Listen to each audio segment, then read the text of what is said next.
O sea, el cambio climático mata, literalmente. Sí, y lo sienten. Yo en Shanghái he salido a caminar una mañana y una visita y me dijeron pónganse mascarilla porque si no, no debe salir. O sea, es algo de todos los días y salen indicadores de cuántos grados de contaminación hay, ¿no? Entonces, bueno, pero es un importante compromiso con miras también a la COP21 en París.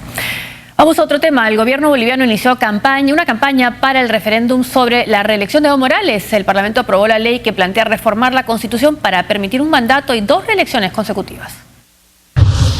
El gobierno boliviano inició la campaña con miras al referendo de febrero de 2016, en el que será sometida a consulta popular la ley que plantea una reforma constitucional para permitir que el presidente Evo Morales vuelva a ser candidato en los comicios de 2019. Los opositores señalaron que la aprobación de la norma fue un golpe a la democracia y anunciaron que iniciarán campañas para que la gente vote no a la reforma constitucional. El pueblo boliviano demostrará que no está de rodillas para ajustarle la Carta Magna a don Evo Morales como si fueran sus guatos, como si fueran los cordones del zapato, y el pueblo le va a decir no a la tiranía, no a la dictadura, como lo ha señalado el Papa Francisco. El Parlamento, controlado por el oficialismo, aprobó el sábado una ley que plantea reformar la Constitución para permitir un mandato y 2 reelecciones consecutivas, en lugar de una, como fija actualmente la Carta Magna. A partir de lo que se estaría sancionando en esta presente sesión, ¿no es cierto?, que tiene que ver con, primero, la posibilidad de modificar la Constitución 168 y, segundo, la posibilidad de garantizar desde la misma ley el hecho de que el periodo del que se estaría hablando es comprendido entre 2020 y 2025 y no hasta 2030 o 2035 como se había sugerido en algún momento. La norma, planteada al Congreso por sindicatos afines a Morales, sostiene que el primer mandato, bajo la Constitución promulgada en 2009, corresponde al periodo 2010-2015, la primera reelección a la gestión 2015-2020 y la segunda al quinquenio 2020-2025. Hablan de tiranías, de dictaduras, de que se terminó la democracia, han puesto la democracia de luto, en fin, una serie de cuestiones que no tienen nada que ver con lo que en realidad se está viviendo en nuestro país. Una vez más va a ser el pueblo el que va a decidir si el presidente Evo tiene que repostularse, puede participar nuevamente en las elecciones de 2019 y el pueblo también le puede decir al presidente, mira presidente, lo has hecho muy bien, pero queremos otra alternativa. El pueblo lo va a decidir, no el presidente Evo, no esta asamblea, no estos asambleístas. Con esta argumentación, el oficialismo ha justificado que la primera gestión de Morales y de García Linera, 2006-2010, no contaría para el cómputo porque correspondió al periodo previo a la refundación del país con la nueva Constitución como Estado plurirracional, algo que la oposición ha rechazado varias veces. La norma fue enviada en consulta al Tribunal Constitucional y mientras espera el pronunciamiento de esa instancia judicial, el Congreso tratará esta semana un segundo proyecto de ley para convocar al referendo. Si la ley que plantea la reforma constitucional es avalada en la consulta popular, los actuales gobernantes podrán presentarse a las elecciones generales de 2019, en busca de un cuarto mandato consecutivo hasta 2025.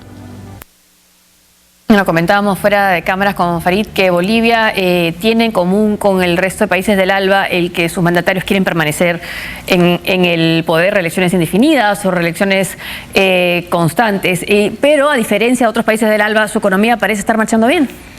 Sí, de hecho Bolivia tiene una de las reservas internacionales en moneda extranjera más grandes del mundo como proporción de la economía, es del tamaño del producto del país. Pero efectivamente, digamos, salvo algunos pequeños estados del Caribe, los principales países del ALBA tienen, curiosamente Cuba ya no, pero los otros tienen un líder que intenta perpetuarse en el poder. En el caso de 2 hermanos en Cuba. En el caso, claro, pero por lo menos Raúl Castro ya aprobó una norma que establece que el periodo presidencial es de 5 años, renovable por una única vez. Y Raúl Castro ya ha dicho que se va el 2018. Claro que por razones de edad es difícil que intente perpetuarse en el poder. Pero digamos, en los casos de Venezuela y Ecuador, uno tiene líderes que llegan al gobierno virtualmente sin fuerza política detrás.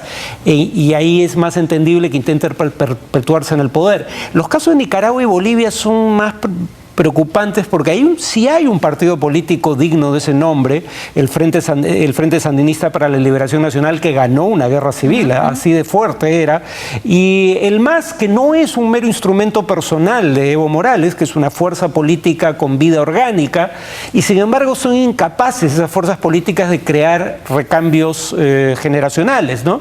Y los líderes intentan perpetuarse. En el caso de Evo Morales ya también hay algo que suena sorna, dice, no queremos la reelección indefinida, pero si mal no recuerdo fue elegido primero por una constitución que no permitía la reelección, la cambió para permitir una reelección, producida esa reelección, hubo la versión boliviana de la interpretación auténtica, según la cual el primer periodo bajo la nueva constitución no era una reelección, sino debía contarse como primer cargo bajo esa nueva constitución. Entonces la que en realidad fue la segunda reelección se convirtió en la primera, y ahora se quiere cambiar la constitución para permitir no una sino 2 reelecciones. A este paso nada, digamos, impediría que más adelante vuelvan a cambiar la norma. Entonces esto en la práctica es muy cercano a una reelección indefinida. Sí. Nunca ha habido un presidente así en Bolivia. 19 años estaría en el poder con estos cambios. Ya es el presidente más longevo en la historia del país. Y si logra su propósito, efectivamente ya sería inalcanzable. Claro, se parece mucho a la historia o al argumento que se daba aquí cuando el expresidente Alberto Fujimori quería seguir en el poder, y entonces argumentaba que el primer periodo no valía para hablar de reelección, que no había una reelección sino una primera reelección. Bajo una nueva constitución. Fue exactamente el mismo argumento. O sea, que la realidad no existía, sino era un invento jurídico, digamos esto. Y en ambos casos hubo, digamos, tribunales constitucionales relativamente complacientes que no objetaron a ese propósito, que según todos los indicios. Bueno, en el caso peruano sí hubo el control difuso al tema de la constitucionalidad, pero al final se cambió la composición del Tribunal Constitucional. Y claro, que fueron expulsados los magistrados del Tribunal Constitucional por oponerse a esa llamada interpretación auténtica. Ahora, lo que sorprende en el caso de Evo Morales es que la oposición que tenía de sectores del país, de regiones tan poderosas, tan prósperas como Santa Cruz, por ejemplo, ya no parece ser tal. Bueno, Evo Morales ha sido muy astuto en buscar alianzas o cuando menos algún tipo de entendimiento incluso con sus rivales. Por ejemplo, en la media luna le quita apoyo a los grupos que llegaron a ser separatistas, no habría que olvidarlo, y que francamente querían una salida al margen de la Constitución a lo que consideraba una crisis política en Bolivia, haciendo acuerdos con los empresarios, con los gremios empresariales. Entonces, los gremios empresariales eran los que en buena medida apoyaban a estos grupos opositores a Morales. Al quitarle parte de ese apoyo, la oposición política ha perdido fuerza. Ahora, electoralmente a Morales no le va del todo bien, tampoco en elecciones locales, pero en todo caso la oposición está desarticulada comparada con la fuerza que tenía en el pasado. Había tenido un fallo de la Haya que políticamente es conveniente, ¿no? Claro. Hacemos una pausa y al volver.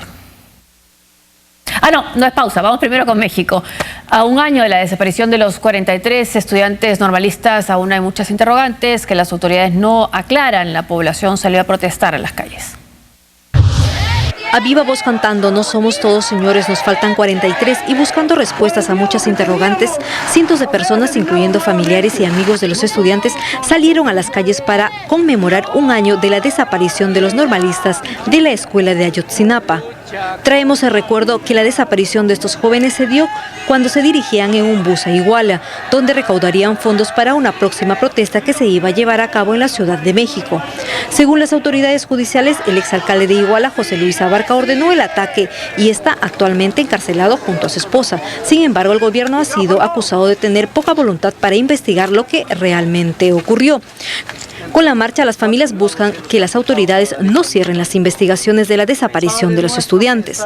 El representante legal de los padres, Vidulfo Rosales, dijo que es injusto que hasta el momento no se sepa nada.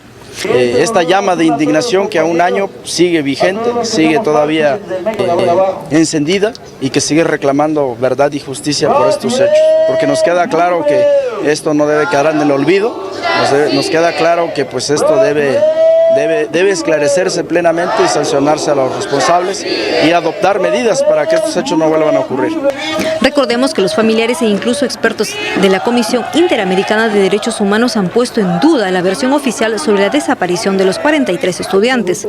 El presidente Enrique Peña Nieto se reunió hace unos días con los padres, pero sin lograr mayor resultado. Estos últimos siguen esperando respuestas. Muchos aún confían que sus hijos siguen vivos, una esperanza que no pierden y que prometen mantener cueste lo que cueste. A viva voz.